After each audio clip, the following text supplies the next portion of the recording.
Oh, we're back. Yeah, I have a funny story for you, Ed. Go for it. I was at Publix. Amuse me. I was at Publix, and some lady came up to me, and she says, I feel like I have a relationship with you and your friend. I said, why? And I said, because every day on my timeline, it's either you or him. He's eating. Your buddy's at the airport or at an event, and it's just back and forth. And I said, is that a good, bad thing? And she says, no, it's a good thing. Like I said, I feel like I'm in a relationship with you. So people are listening. Was she single? No comment. How are you? Everything good? We had a pod yesterday. True story. With Naranis from Planet Health. You know, you went over there. I went there. I got a facial there. And you know that she's single. And then I said, she's a divorced mom. This guy, he's always and trying And I said, brother, Nani, Kiko's looking for divorced moms all the time. So we want to do a divorced mom party. And she goes, I'm down. And we're going to clip that up. It's going to be packed. But that Planet Health experience was nice. I got a facial, weaving with my beard. It was amazing. Yeah, you look good. Who's this guy? You tell me. Tell him who you are. You're hanging out with him when you're with me. Tell him who you are because I wear your shirts every day. Bro. Gabriel Hernandez from? Dade Fire Protection. Dade Fire I Protection. can't do intros like that. That's fine. He's warming up. He's practicing. I partnered up with Dave, through you. I mean, with Dade, through you, and me and Gabriel now are... I think it was a no-brainer, bro. The moment he spoke to me, I already knew it. Yeah. I have something called vision. Yeah, no, you do. Absolutely. And helping out restaurants and protecting people from fires, right, G? Yep. How are you, brother? ¿Todo bien? Todo bien. Todo bien. He's a little sleepy today because he's going to the gym. Yeah. You should ask him what my favorite word is. Huh? Wait. Mandatory. Talking about mandatory. It's funny that we even have Gabe back on. We just had Felix on the other day. Yep. And Felix was talking to us about the restaurant thing. I don't know if you saw his clips. And then shortly after our podcast recorded, he started doing some videos of fire marshals coming into restaurants in like peak hour. Yeah. Yep. 8, 9 p.m. Somebody usually tells you a story, whatever, but he had the video. Yeah. It's kind of weird, you know what I'm saying? Like they weren't bum rushing and throwing people on the floor, but in the middle of the service. Is that something common in this? Because I'm learning now that there's a fire mafia, Ed. No way, man. There's the fire I mafia. want to know. Look, That's the shit Eddie likes. We have bakery wars, bro. We have Bro, barbecue wars. And there's fire wars. We have people talking shit about everything. I found out about the fire mafia, bro. So let's hear it, bro. Gabe, talk to us about the fire mafia happening in Miami-Dade. The fire mafia, it's a funny thing. It's split between both things, between the county and the private companies. Right now, there's a huge problem, and I don't even know how they plan on solving that with the fire marshals and fire inspectors, what Felix was mentioning. Yeah, it's crazy. They're actually right now walking into places, shutting places down. And I guess with the Miami way of business, like we all like to say Mafia it, style. the mafia style, they're actually right now pushing companies and recommending vendors, which is illegal. That actually happened to me for the first time about a week ago. How do we get in on that? So the fire inspectors and the county are in the game. Correct. are representing and pushing specific vendors to do the service. Which they can't do. Which again, kind of similar to the accident clinics. Their job is to go in and just make sure everything gets done. Do these No firing... way, dude. I mean, listen, that doesn't surprise me because it's Miami, but that doesn't mean that it's right and it should be done. How you stop that? You can't But you know, the funny thing is, it's happening outside of Miami, more towards Broward, which surprised me.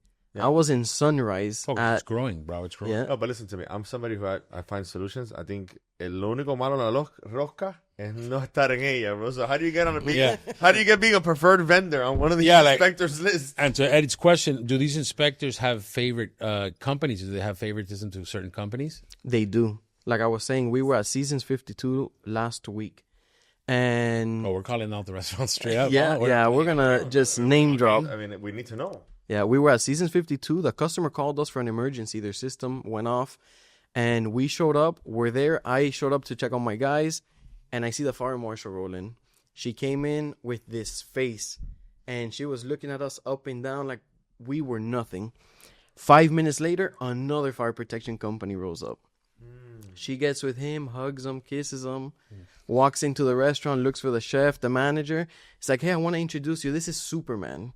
He could resolve all your problems. You don't need any other company. Just call this guy. But did you heard this? For Yeah, I saw it with my own eyes. Yeah, that's crazy. What's the company? Prestige Fire. Prestige Fire. Prestige Fire. Or? They're not known for that. They're local, or they're one of these bought-out companies. No, they're local. Family owned. Bro, fire mafia, bro. Brother, pero you know why though? That it makes complete sense now that you tell me this. All right, so who's the most feared? I'm sorry. Go ahead. You know why? Because going back to what we said, it's mandatory, brother. So they know that it's easy to just plug someone in. Mandatory. It's not even like, and you would think that there wouldn't be a big difference in the level of service. But contrary to popular belief, you're doing now Apocalypse, right? Mm-hmm. You showed me some videos. He showed me some videos. Yeah. Brother, you got to pay me $10,000 to do that job. $15,000 to do that shit, bro. Yep. Yeah, what you do is incredible. And the level of detail and organization that you have and the way you tape everything up and make sure nothing falls, that's dedication and passion, man. And I feel like maybe people are just getting by because they're not seeing the way it's supposed to be done. They are, but the side of that to the fire marshal side as well, I think it has to do with the Miami companies. Why? Because here in Miami, sad to say it, pero hay una pila como mierda. There's no other way to put it. Wow. You have, there's guys here that have been doing this for 20 years. You have Omar, Lázaro, Danny, all these guys that are well known. What do? They, every week, every time they go to a job and they see it's not them, they'll call the fire marshal and tell them, hey, I saw this. No way. I saw it, and they're just snitching out everybody. So who's the most feared fire marshal in Miami-Dade County? That would be Ruben Cantillo. He's what is he? And I wouldn't say so much feared, but very respected. Respected. Also, he's respected for doing things the right way. Yeah, he does things the right way. Oh, good. Oh, and good, why? good. Because he's actually the fire marshal who inspects our facilities. Oh, shout all out the fire to him. companies in Miami, and he knows his stuff, unlike everybody else. So he's strict. He's very strict, and he holds you to it. How big is the workforce of the fire marshals? How many inspectors do you think they have? They don't have enough. They don't have enough? No, they don't have need enough. people. They need a lot more And people. how's the training process to become a fire marshal? Is it relatively easy or Most of the time, they come off from either retired firefighters or people that are brought up like that, but there's not much schooling to it. There's a couple of courses you got to take and exams, but they know the fire science of it, of flash fires and how fires start, but they don't know the protection side of it. Gotcha. And Ruben does. So it's an all-out war, basically. It's a full-out war. Who in the industry or in your competitors talks the most shit? Or brings the most, like, drama? That would be my special friend, Stefan. Stefan from Fireco. Oh, yeah? He actually just sold like 6 months ago. But that guy is a little bitch, essentially, to say it that way. Yeah, that's pretty crazy. That guy, But why? What was he doing? He sold already right now, so it doesn't matter anymore. yeah, that guy's blocked on my phone. I won't even get calls from that guy. Wow. No hombre. That guy, he calls me when I was opening up, and he's like, "Hey, I heard you're opening up. Whatever you need, I'm here to help." Man, I've been doing this for 20 plus years. I said, "Man, I appreciate it." He was helping me through the inspection process and so on. Everything I would tell him over the phone, he would call the fire marshal and tell him. No way, bro. No way.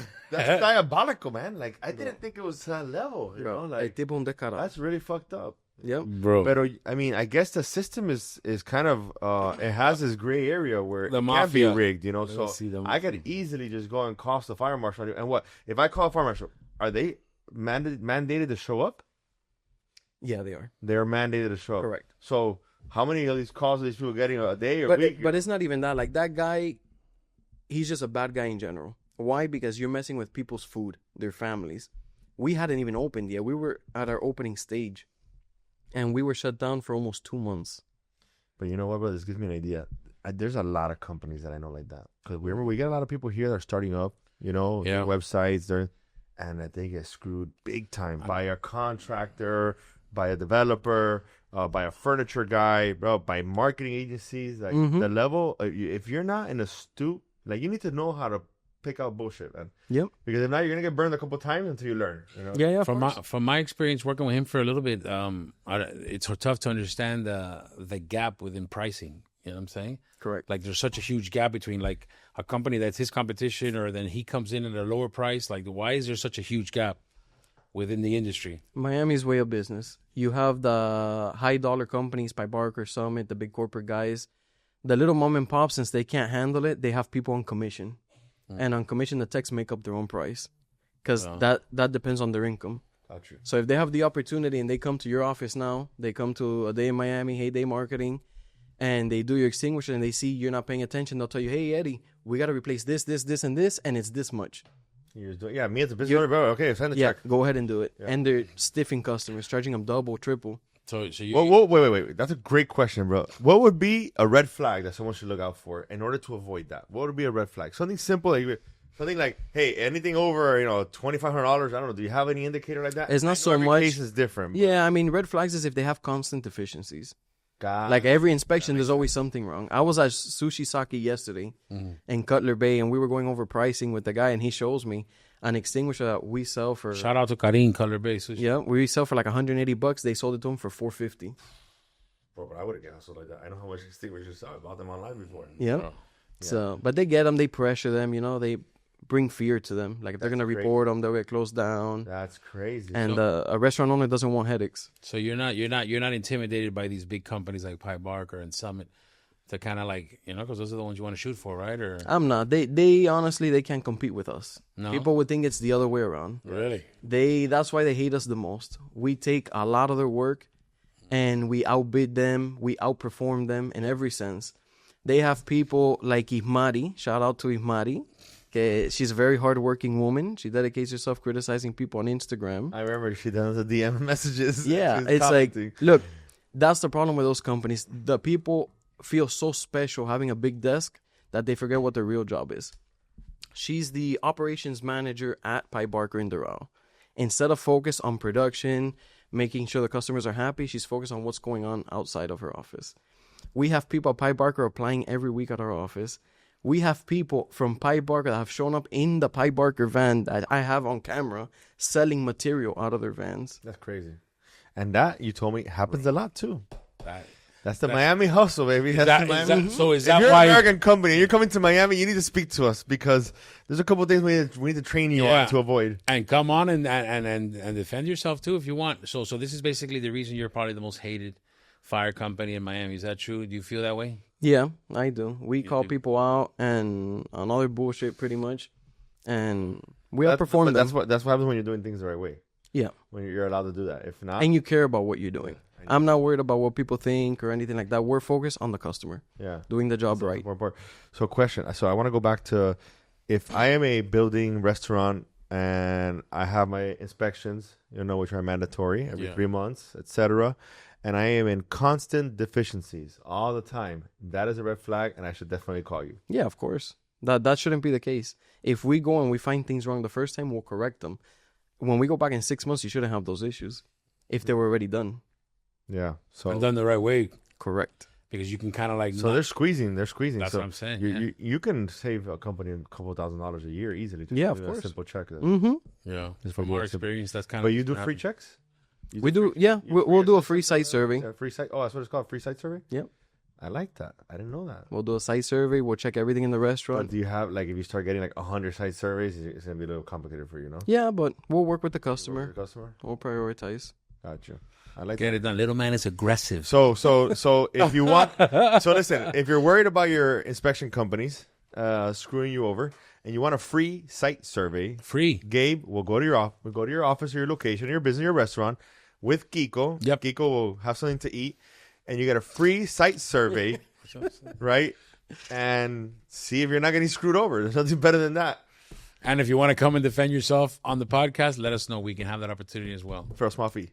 Small fee. Gabe, you done or what? You vented? You feel better? I think so. Yeah. I think we're good, bro. I think we have a solid 5 clips. 6 clips. He's always smiling. He's mad, but he's smiling. No, right. you don't be worried though, bro. Thank you. We might get a little cease and desist. Thank you, Ed. Gabe, brother, thank you for coming. Always a thank pleasure. you for having me. For venting, Bobby. We got you back. I'm not getting screwed over. Listen, I'm not even messing with you guys. Fire Mafia. If you're a business and you're coming to Miami, not even for transactional purposes, just come and talk to us, and we'll kind of give you the Miami rundown on what not to do and who not to trust. There you go, buddy. Thank you, guys.